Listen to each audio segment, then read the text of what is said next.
I've been having this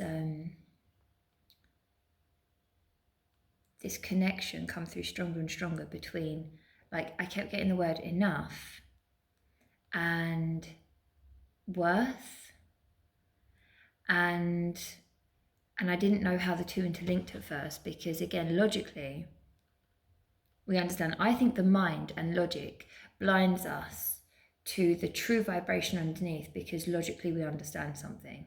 At least that's how I find it. So because logically I understand where I think my worth is, or how something works, or whatever, but that doesn't mean that that's actually the true vibration and conscious patterning behind it. And so I've been sitting with it for a while, quite a while actually, and sort of like seeing it again. It always ends up as a reflection, so in people I work with or whatever, and it made more sense when I started to do a particular yoga, not the yin yoga where you have to hold each pose, because I know consciously that I'm holding each pose and it's for a certain amount of time and then you're going into another one. But I did this kind of like slowed down version of yoga that's particularly for like Vata body type. So the whole point is that you're not meant to like fly through something, that you're meant to kind of like really slowly. And I found that really hard at first. I found it really hard to like, it's like, but I'm doing this movement, so just do it. Just do it.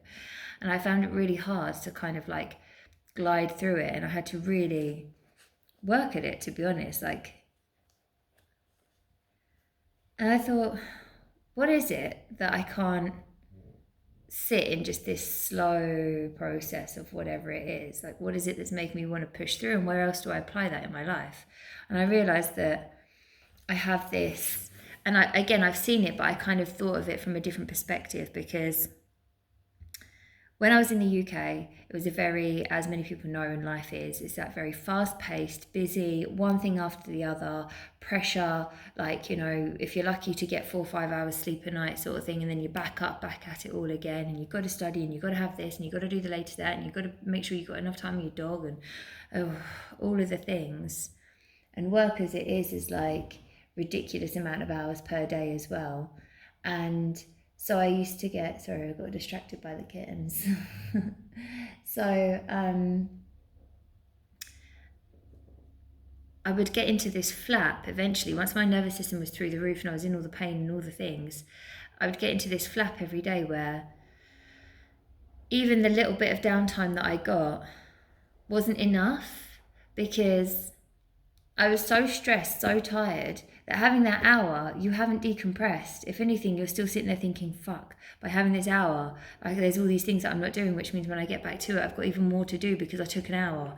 Or like sleeping at night, I'd be so overwhelmed, I didn't sleep anyway, that I'd just be laying there thinking, oh my God, like, and then you sleep less because you're so panicked about the time that you've got to get up and it's only 3 hours away and blah, blah, blah. And it was just so horrendous. So I'd seen it from that perspective and just assumed it was like fear of being overwhelmed again, fear of having to race through life. And that's not been my life since I got back to Spain. It's not been like that. And even when things are busy, it's not busy in the same way, and I'm doing things that I love now rather than things that I don't love, and blah blah blah. So it's not the same thing. So I couldn't work out why this kind of fear and anxiety, I just assumed that the habit was so deeply entrenched that it's taken a lot longer for me to get on board with. But then I realized that it was more than that because of the yoga. And there's this essence of like, was it enough when I meditated? Was it enough exercise? Enough, just enough. And I was like, oh, enough, leave me alone. And so when I sat with it longer, it still had this quality of like scarcity in it, and that's outwardly and inward, like never enough time, always got to do so much stuff. It's have I sat down for long enough and chilled out? Have I meditated for long enough, like I say, or exercised for long enough? Did I do enough? And the thing is, because logically I know I'm doing enough, and it's about balance and da da da da da. So I hadn't seen where it was still coming in with this kind of like slight essence of lack, but actually it went further, because again I was like, but I don't really feel like that. So where is this going?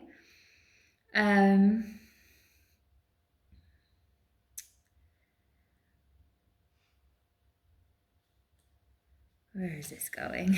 So then I kind of followed the trail, and the trail took me to worth. And it was like, know your worth. They say, know your worth, you know? Like, especially when you're working your own business or whatever, and they tell you to put prices. And I thought, know your worth. And so I originally used to have prices at 80 euros. And I had that for a 90-minute session. And I had that for quite some time, a few years actually. And then I bumped it to 95 because it had been 3 years, and I thought that's fair enough. And I felt so uncomfortable, like so uncomfortable. Even the 80 euros, not necessarily even from my perspective, because the business went well for a few years, but it was just, it didn't feel right, because the whole point is I wanted it to be accessible, really, but also not everybody knows their worth. And the idea is it's best, the therapy is best when you have, at least for a small period of time, like a bulk of them, even if it was just for a month every week, like you had 4 sessions and then you dipped off, but it's better than just having one session. So, which is probably the same for most things. So this year last year, just before the end of 2025, I dropped my prices drastically, like really drastically. I dropped them down to 65 euros, because that's something that I was like, that's achievable weekly for somebody. Most people, not all, I understand, but you have also got to, you know, allow for your time and everything else. But that's a more appropriate price. And then I battled with myself for a little while as to whether or not I thought that was me undervaluing myself, or did I not think that I was worth this, that, and the other. And I really couldn't understand what I was feeling, because I just felt better for being able to drop the prices, and I felt better for saying to people it's this. And then people were able to do more blocks, and did do more blocks with me immediately, and I felt really good about that. So I really did have to sit with it. And then the most beautiful message came through, because I'm going to level with you. I'm borderline arrogant when it comes to my work, like what I do in the therapy, because I think I'm good at it. I know myself to be good at it. And that's my opinion, yes. And it's based on my clients and what happens externally. But overall, I get a very good response.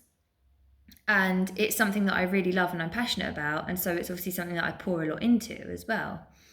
And I work at it every day. I don't think I'm like the most professional or expert in any way, but every day I find myself learning and adding to this as well. And so it is something that like I say, you could borderline pass it off as arrogance, but it's not, it's just confidence. And I thought, but I know my worth when it comes to the work then. So it's not that. And then I realized that it's even in what people are saying. I felt into the energies, especially of where I'd got this kind of concept from, where they're like, know your worth, put your price on it, blah, blah, blah. And when I felt those energies, I was like, they're not the most confident, actually. And I realized that again, I'm not saying for everyone, this is just like my opinion and feeling on the matter, but I think sometimes we have to, or we feel like we have to put our price on something to know our worth. So if you're almost trying to convince yourself that you're so worthy and validate yourself via the money aspect of things, then you aren't 100% sure and clear and convinced of your worth. And therefore, you have to put a price on it to feed back to yourself that validation. Because when you know that you're really good at something, you'd even be happy to give it away just because you know you don't care, right? You don't care. Because now I do know we're in a world where we have to pay for things and all the rest of it. So yes, to a point we care. But what I'm saying is, when you know you're worth so much, like there's so many professionals in their area that did things like donation basis. I knew this guy in America who was amazing at what he did as like mediumship and stuff like that, and he just worked on donations because he was so happy and confident in what he did that he didn't need to put a price on it. He just let you do what you could do or wanted to do, and he was so confident with that it worked. Now, I wasn't so confident with that when I first started, and I did try putting a donation on it, and it didn't work for me. But not to say that that wouldn't be more the case now that I am more confident with it. However, my point is, I felt more comfortable lowering the price and making it accessible, and even more accessible for people that maybe also haven't really known their worth, or maybe just don't have that much money. Like, your worth isn't based on what you earn or have. This is the main point that I'm trying to make. Your worth isn't based on that. You can still be the most beautiful, pure-hearted, intelligent, whatever it is person in the world, and you could have absolutely nothing in terms of material and abundance and financial wealth. And that would not necessarily make, all of a sudden the sun just come out, that would not necessarily make any difference, and it doesn't have any reflection on you. It might be something to do with, karmic this, ancestral that. It might even just be a choice. You might just not give a shit or want or need any of that stuff. And that is also just your way and your demeanor. So I think that we've almost both glamorized and, is it vilified? Like, made it the villain? I don't know if that's a word, I may have made that up. Like money, because money is still just an energy, it's another currency, it's another way to exchange, right? And so it has nothing to do, in my opinion, it has nothing to do with worth. Worth is different, and worth has to come from within. What you put worth on, what you put the value on, because what I put value on, other people don't necessarily, and the same vice versa. Like, I wouldn't care particularly about a big TV or stuff like that. I just don't give a shit. I don't care. But other people would really value that because it's something they enjoy or they like or they need or whatever. And so what I realized was I did have my worth. And it is enough. That actually somehow, inadvertently, it changed the energy of enough. And I think it was because it was leading me to actually just realize. So I actually wasn't necessarily thinking that my worth was caught up with the money. But I'd got caught up in the pattern without even realizing that I wasn't falling in that category, which was even more interesting to me, because it doesn't mean that I had a hidden vibration in there. It was just that I had acted in an unconscious way to something that was like a spoken, and I'll say more societal norm, because it is being told, like, know your worth, blah, blah, blah. And that means you all of a sudden you have to slap a big price tag on it. And actually that wasn't my energy at all, and it wasn't necessary, and it didn't mean anything to me in that way. So my worth came from within, and then once I acknowledged that more, it made it even more powerful, even more pungent, and even more like, it made it more present. I anchored more into that frequency then, because I realized that that's not where my worth comes from. And then, like I say, that kind of opened out this enough, where it was like doing enough in that moment. Did I sit for long enough? And I was able to then kind of unravel all of that, realizing that I was never actually caught in that pattern necessarily anyway. Not really, not through my actual belief. I didn't believe that. I wasn't really a part of it. I'm not explaining this particularly well. But I'd still somehow had those paradigms influencing my vibration, my frequency. So I thought I would share it because, well, it may or may not be relevant for anyone. It doesn't really fucking matter either way, because it was my experience. But it helped me understand that what was actually happening was, like, there's this card in one of the decks called Anima Mundi, and essentially it's like the grandiosity of life and how you can get overwhelmed with the grandiosity of life. And I still think it was because in somewhere in my mind I was still trying to, like, tick boxes that someone's like, you have to do this and blah blah blah, and I'm like, right. And I didn't understand why. I didn't understand it's because they thought that's where their value lied or their worth lied. I was just like, you have to do that tick. without actually understanding. And I was like, why doesn't this feel right, you know? So I realized that the enough, the worth, it was all coming to this like grandiosity of life, of like doing it right still. And is that the way? And was that balanced enough? And that meant that I was questioning, I was doubting, I was unsure. And it's also because I think sometimes we have to remember that we can get overwhelmed with the grandiosity of life and all of the different things that are available when you're very sensitive or very open, like spiritually, energetically. And we are all energy and we are all open to a degree, but some people really are a little bit more open than others, or some people are more anchored into the earth, depending if you're like more earth signs and stuff like that. You're going to be more here, really. I'm all air, like all fucking air, gone, mate. So I can fly around up here as much as I want, and it takes me more to like get back to this. And so I have to remember that that sensitivity doesn't mean that I have to be weak or affected or vulnerable or overwhelmed. I work with it very well so that actually that's not the case. But it was still giving me this, like, I'm so aware of everything on the planet and all the different ways you're meant to do things, have things, see things, blah, blah, blah, that it was making me feel like I had to do more. And then in any one moment, was I then doing enough to be able to, was I just doing enough? I'm just going to leave it there. So be careful where logic blinds us. We may know something, but that may not be what's happening on another level, consciously or unconsciously.